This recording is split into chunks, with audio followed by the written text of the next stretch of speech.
The Mike Hosking Breakfast, 6 to 9 weekdays on Newstalk ZB. G'day dear, 3 prizes for 3 good calls this week by the government. So, number 1, financial literacy coming to a school near you in 2027. Not a day too soon, and in many respects it's the more valuable end of the education spectrum, education you can actually use.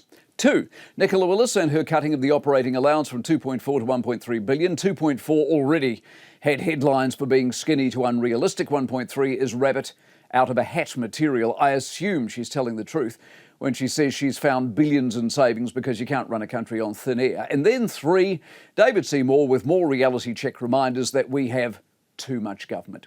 In his speech yesterday, he alerted us to just how much government? 82 portfolios, 41 departments, 28 ministers. If you ever wanted an example of bloat, there it is.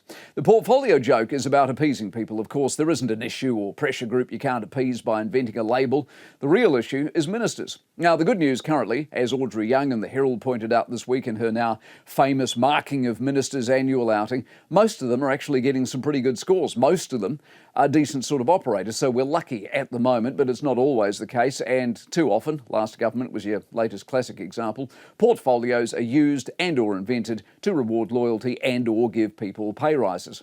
Now, whether you can do the job or not, well, that's secondary.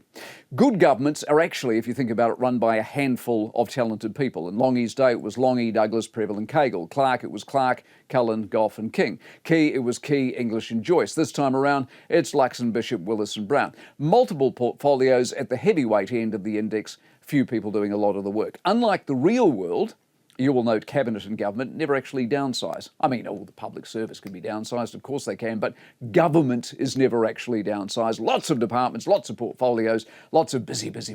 Sadly for Seymour, unlike the other 2 ideas this week, his isn't real. Financial literacy will materially improve our kids' future.